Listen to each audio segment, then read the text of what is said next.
Hey everybody, J.M. Mannion here for the Ifbb Pro League interview series powered by NPC News Online, here with the two-time classic physique Olympia champion, Breon Ansley. What's happening, Breon? What happening? I love that intro. I love you calling it out like that. What is happening, JM? Good to talk to you on here. This is my second Zoom call, and this is Zoom is sweeping the world. So I feel like I'm in the in crowd.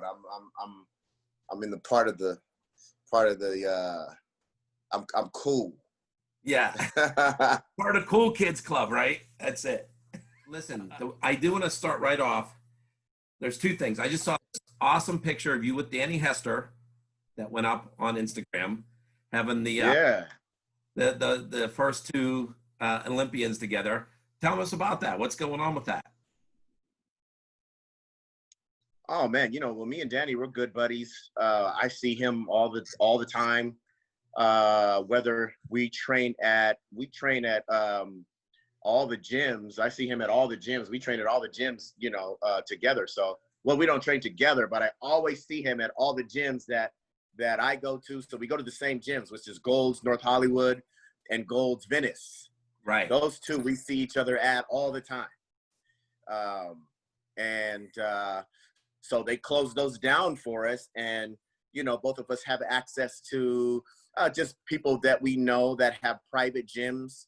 And then we just get together and train and get some training sessions in and keep the ball rolling at these private gyms with these people that we know. I know a guy, I know guys, he knows tons of people.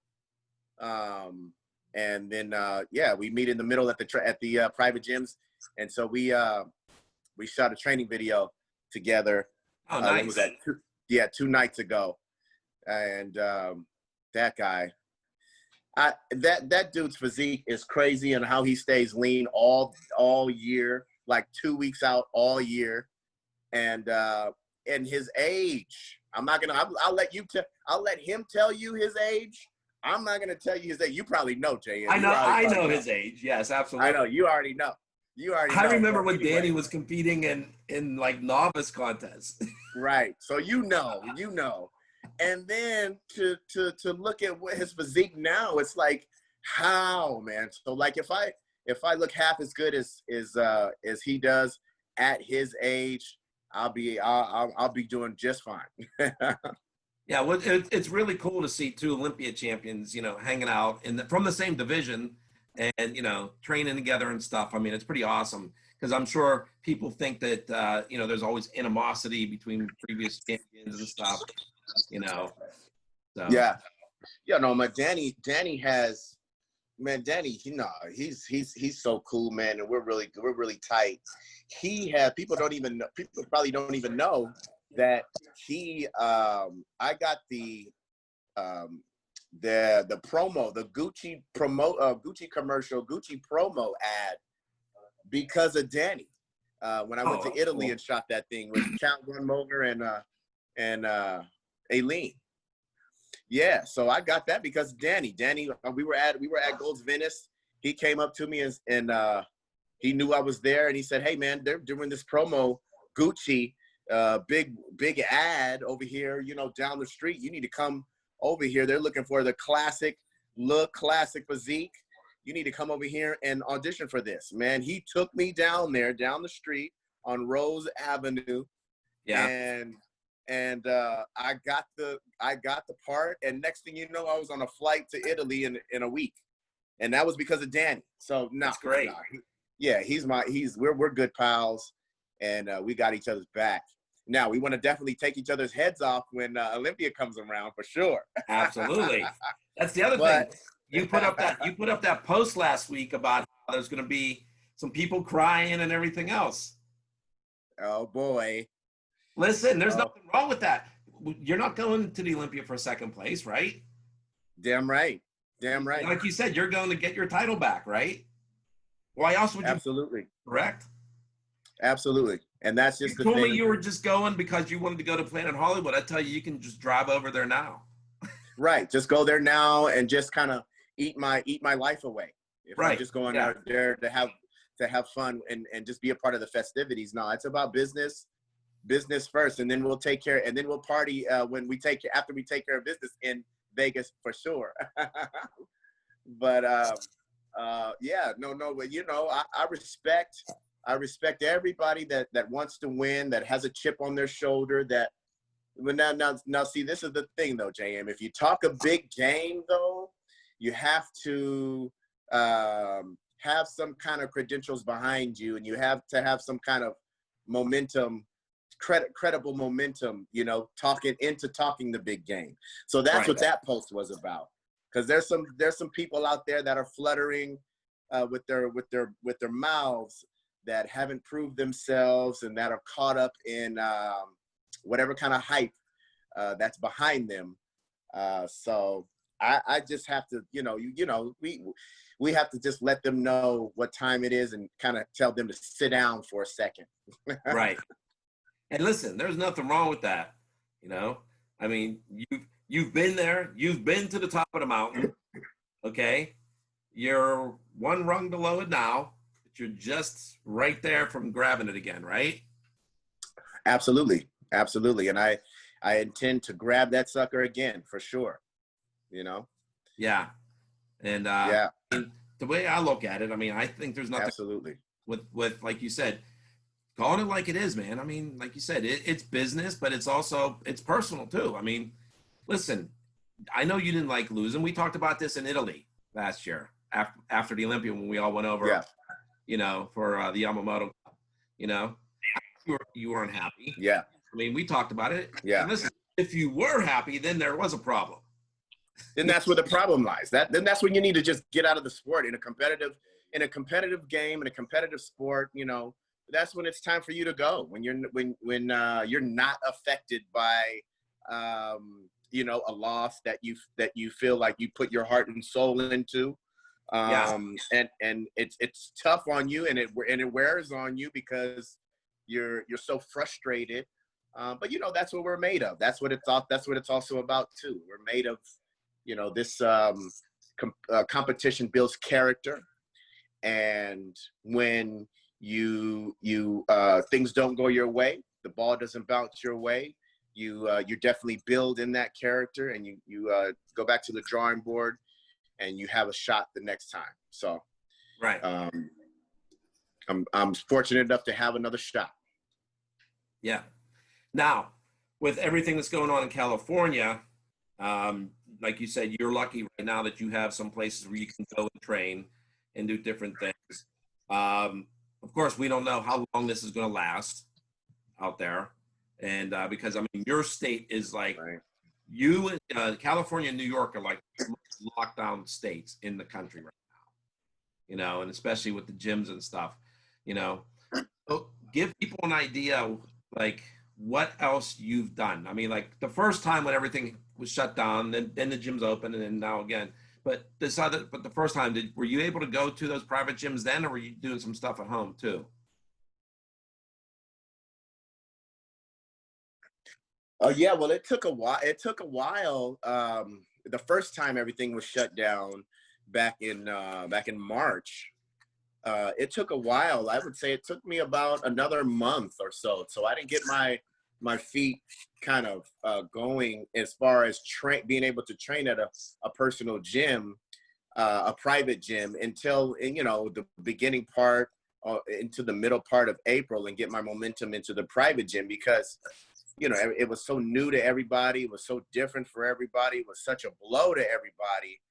And then they had to figure out, the gyms have to still figure out what they can do and how they're going to do it. And if they're going to completely just, you know, because JM, a lot of gyms, they say, you know what, we don't care what you say. A lot of gyms out there are like, we don't care what you guys say. We don't care what you say, city and governor and president.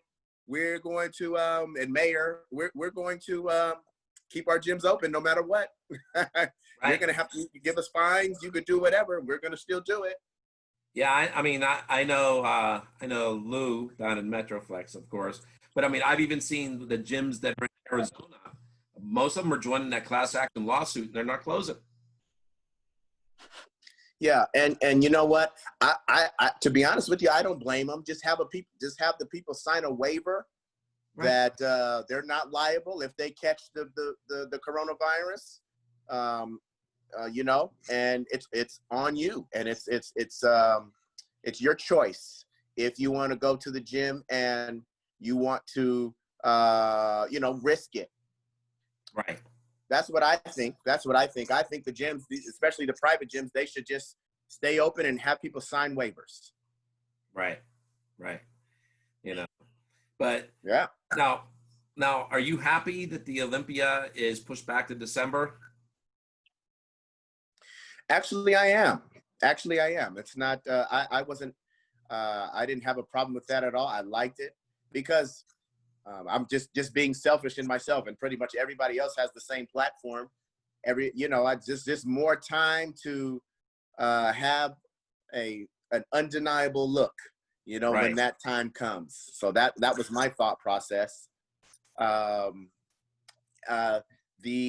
Another thing I was thinking about was like, wow, how is that going to be with Christmas being the week afterwards and it being a little cooler maybe on that weekend and not you know, as hot. So what's the culture going to be like because of Christmas and it being colder? But nevertheless, I liked it, especially for the new venue, to where I hear it's popping there. I haven't been there, but I hear it's popping there. And that's the way. The Zappos Theater is where I take Debbie to see all those residencies, you know, where we saw Lionel Richie, J-Lo. So yeah, that theater is awesome. You know, I don't think there's a bad seat in the house. Yeah. The balconies, it's built for concerts, built for entertainment. So absolutely. Yeah. So that was a great find. On everybody's part. You know, that was able to find that venue and lock that in. So because I think that the Olympia definitely deserves to be where the brightest lights are and the you know, the biggest stage, because it's just pure entertainment. And I hope that we're not affected too much by this pandemic here that we're going through, to where we could still have the big stage and the bright lights there. Right. And with all the fans, you know. So now the one thing, have you ever been to Las Vegas in December? I think I have, for not December, but I have for New Year's. Okay, so yes, they have all the Christmas lights and different things up, and so I mean it's even more lit up than normal. Sure, even more. Yeah, can believe it or not. Yeah, in Vegas, right? If you haven't ever been to Vegas around Christmas time in December, what you think of, it's even more. Now I know, like you said, it's a little bit cooler for those of you wimps in California, but for us from the East Coast, that isn't cold. I'll have like a lightweight jacket. Absolutely, man. Absolutely. I know, man. Everybody on the West Coast is gonna be like, "Oh God, it's so cold." But we're all gonna be like, man, "Oh, this is great." I know you guys are gonna be in tank tops and t-shirts still in December. Yeah.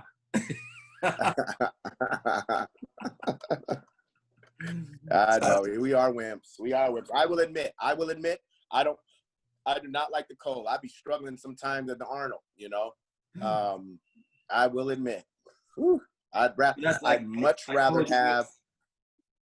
I told you, I was talking to Sergio the other day with doing this. And that's what we were talking about. He's like, I grew up in Chicago, and you'd never know it now because I'm living out here. Right. Now he turned into the wimp of a Southern California kid. Yeah, for real. But it's all good. It's all good. But so now give us what's a typical day for you when you get up? What's the first thing you do? Oh, well, the first thing I do when I get up in the morning, I'm super hungry. You know, I know a lot of people aren't really that hungry in the morning, and they kind of struggle to eat breakfast. But first thing I do, well, actually, the before I eat breakfast is I'll stretch and I'll do some sit-ups, and I'll do about 100 sit-ups, and I'll stretch, and then I'll go eat breakfast. And I'm ready to go eat breakfast because, like I said, I'm super hungry. At about maybe 4:30 or 5 a.m., I start to feel my stomach growling, and I start to have the hunger pains, and I'm ready to eat breakfast at definitely at around 7:30. So eating breakfast, and then I'll probably have I just chill out after that. I'll probably I'll have another meal at around 10 o'clock, 10:30 or so. And then I usually go train at around 11:30, 12. Yeah, usually go train at around 11:30, 12. Then after training these days, I've incorporated cryotherapy into my routine. Yeah, man, I try to do that every day, you know, because I'm getting a little older, JM, man. I got to keep these limbs and these bones and these muscles prime time and looking prime, you know what I mean? Feeling prime. Well, if you're doing cryotherapy, then you'll be okay in December in Vegas. Right. Hey, but check this out.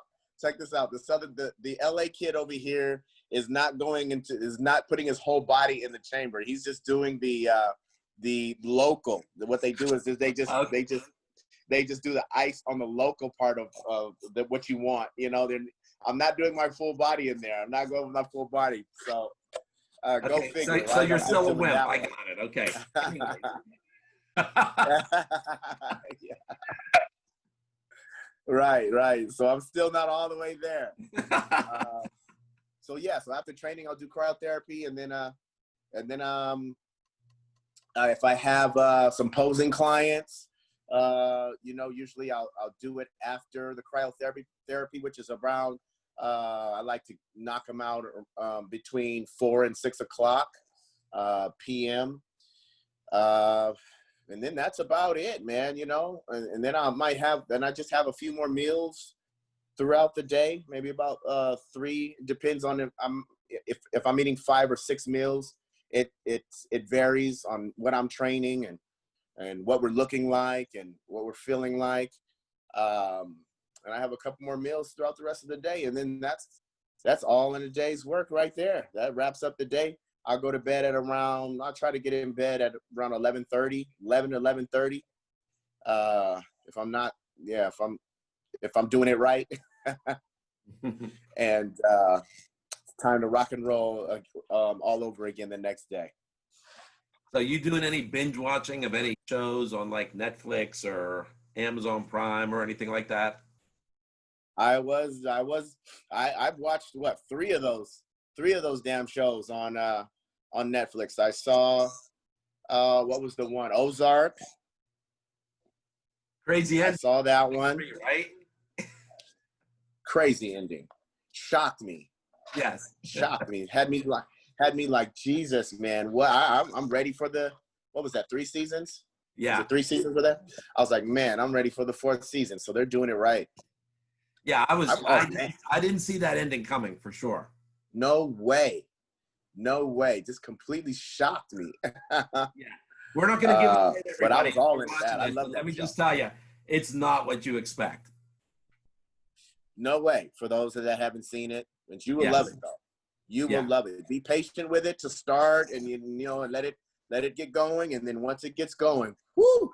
Yes.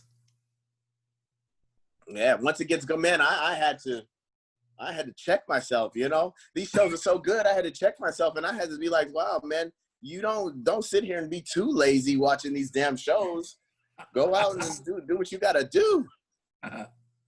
What other shows besides Ozark?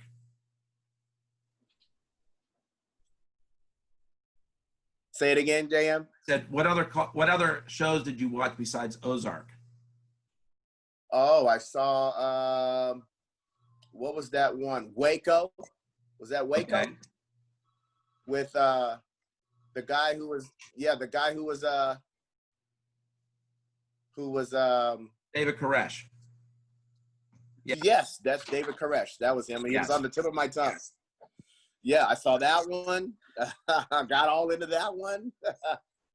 Got all into what's the one where they're in Spain and doing the money heist. Yeah. That one. Oh, and I saw the documentary. It was called "I Am a Killer." It's a documentary about the death penalty, people that were on the death penalty, and they did not receive the death penalty because something about the laws and how the law now says that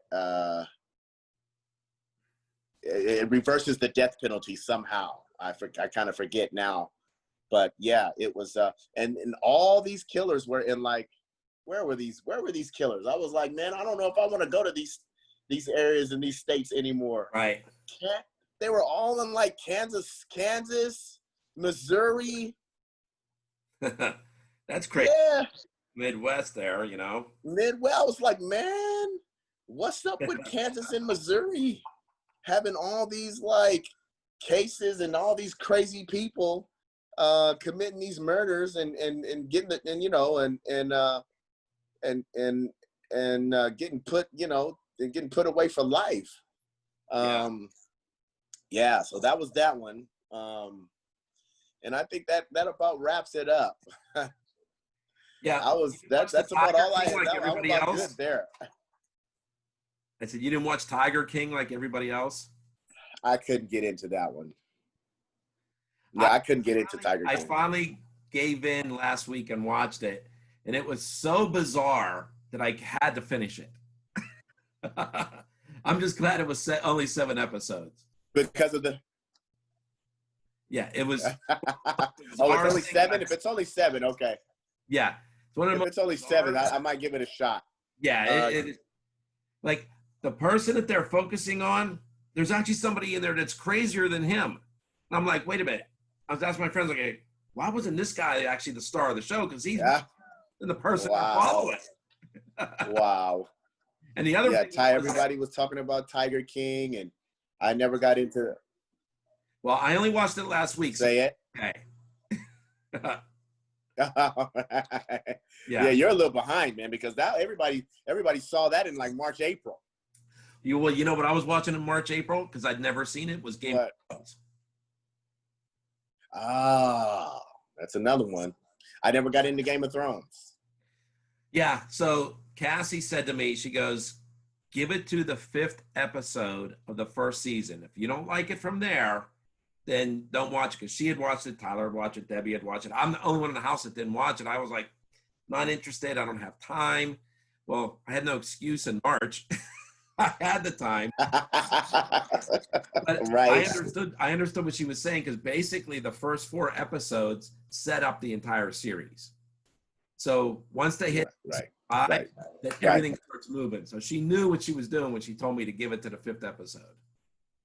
So, yeah, I mean. Of course. So you got to have patience, right? You got to have patience in those 4. Well, listen. So you finished Game of Thrones? Yeah. Listen, there were some nights where I was watching 5 episodes straight. I got so sucked in. Straight. Yeah. And I know those episodes are like over an hour, right? Right. Yeah. Woo. Yeah, I'd only stop to refresh my drink or to use the bathroom. Man, they're like, where is it was Dad? Like I finally right? got it. I'm a couple years behind everybody, but now I got it. Man, we'll see about Game of Thrones. I know that was so popular, but we'll see about that. But you got to be that type of. You have to be into that. What is it like? What would you call it? Stuff? Yeah, the medieval stuff. You got to be into that stuff too. Well, I really wasn't, to be honest with you, beyond that, the actual storylines suck you in. So. Okay. Yeah. Yeah. There's so many interesting characters. Right, right. Well, you know, JM, I mean, I love character development, and I love good stories, and I love, you know, dramas and all that, because, you know, I was in the acting business, man, and I still am. Right. Yeah, man. So I love a good movie. I love a good show. All that. I love it. I definitely do. Yeah. And we're still dibbing and dabbing in that stuff too. Right. You know, yeah, we won't let that go by the wayside entirely, for sure. Too much fun. Yes. All right. So yeah, too much fun. Anybody that you want to give a shout out to, thanks to, or anybody you want to put on notice for the Olympia? Okay, we'll do the shout outs first. Shout out to my wonderful supplement sponsor, HD Muscle, out of Canada. Isn't that ironic? Out of Canada. If you don't get that reference, kids, think about it. Yeah, HD Muscle, much love to them. All the sponsors, Vanquish, Trifecta for sure. You know, keeping me stocked up with that organic, fresh, oh so lovely food. Keeping me nice and lubed up and warmed up is Nirvana CBD, the best CBD out there. You know, and for everybody to be on watch, I just think everybody that thinks that they're going to come in and make a splash, make a splash and dominate anything, they have another thing coming, because I have something different coming this year, and something new coming this year. So I confidently say that I don't think anybody should be looking at first place. I think they should be looking down the line. You know, because that one is locked up if I'm going to have anything to do with it. Well, that's perfect. I mean, I think that's the perfect way to end this, and it gives people a lot of time to digest this until December.